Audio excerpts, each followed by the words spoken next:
Hello everyone.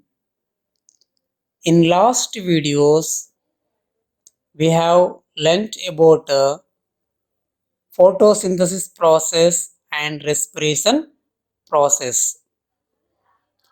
Now in this video we are going to learn about how the substance is transported in our body.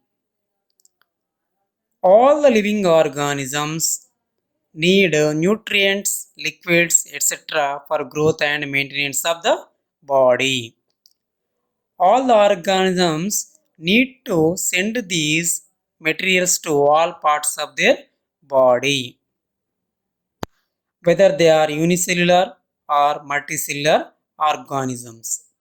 In unicellular organisms like amoeba, paramecium, they have single cell, then they have to transport a little distances only. Whereas multicellular organisms, they have to send these substances to long distances.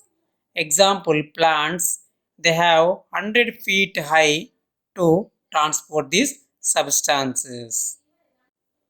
In lower organisms like amoeba, hydra, etc., they send these substances through simple processes like diffusion and osmosis.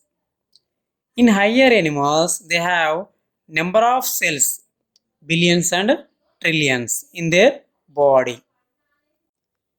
These animals send these materials to all the cells by diffusion and osmosis. It would take years of time.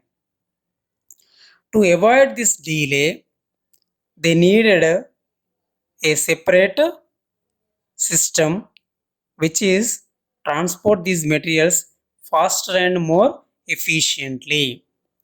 So these organisms developed a specialized system that is known as here circulatory system. In regularly daily we eat some solid foods, drink some liquids and we breathe gases. And is it possible to transport all the three types of materials through a single system? Yes, it is possible. By circulatory system, all these three types of substances are transported to all over our body parts. Let us know about the circulation process carried out in our body. You may observe a doctor holding the wrist of the patient and looking at his watch for a minute. What was he trying to find out from the watch and the wrist of the patient? Do you know? Yes, it is wonder to know that he is counting the heartbeat of the patient. We also try to find out our heartbeat by the same process what doctor was doing.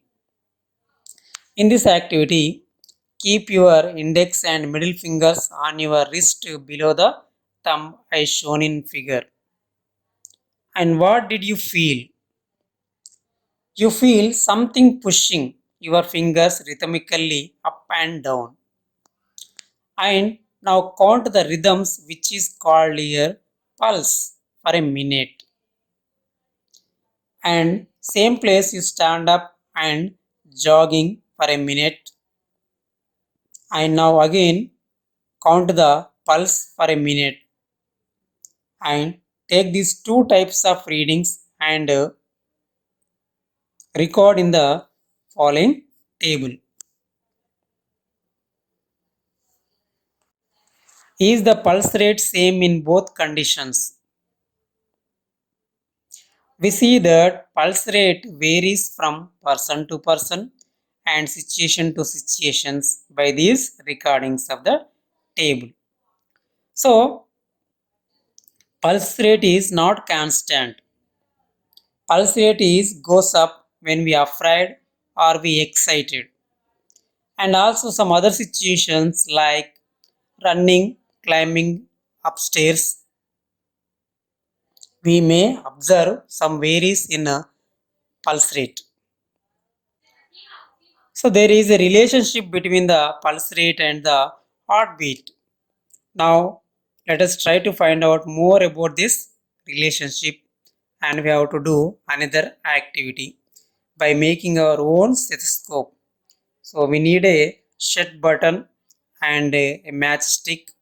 So insert the matchstick in shut button as shown in the figure and place it on wrist and observe the movements in matchstick.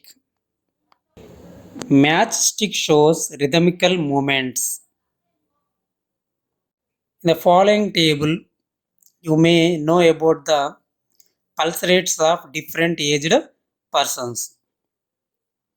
Newborn babies up to 3 months 100 to 150. Infants 3 to 6 months 90 to 120. Infants 6 months to 12 months 80 to 120. Children's up to 10 years 70 to 130. Above 10 years age 60 to 100. Well trained adult athletes 40 to 60 pulse rate per minute. In the year 1816, René Laennec discovered the stethoscope. Before the discovery of stethoscope, doctors used to hear heartbeat by keeping their ear on the chest of the patient. Laennec, Laennec used the paper tube helps to hear the heartbeat perfectly. Then he used bamboo instead of paper tube to hear heartbeat, and Laennec called it stethoscope. We perform the activity done by Laennec to know more about the relationship between the pulse rate and heartbeat. So make a paper tube which is 10-inch long and 1 inch in diameter. Keep it one end on the chest of your friend at a point of 6 inches to below the neck and 1 inches to the left side of the center of the chest, and keep ear at another end and listen carefully. Count the heartbeats for a minute. Also count the pulse rate. And now record these recordings in the table. Record 10 members of your friend's pulse rate and heartbeat in the table. After recording these records in the table, now build a histogram on graph paper about heartbeat and pulse rate of different persons as shown in the sample graph. Here, blue bar indicates heartbeat, red bar indicates pulse rate. Now, what is the relationship between the heartbeat and the pulse? Can we say the pulse rate is always equal to the heartbeat? By these recordings and histogram of the graph, we can say that there is a relationship between the heartbeat and pulse. And also we can say that pulse rate is always equal to the heartbeat. Key points: all the living organisms need nutrients, gases, liquids, etc. for growth and maintenance of the body. In lower organisms like amoeba, hydra, all the materials are transported through a simple process like diffusion, osmosis. The specialized system that is developed by organisms is called the circulatory system. The rhythmic movements known as pulse. René Laennec discovered the first stethoscope. The pulse rate is equal to heartbeat.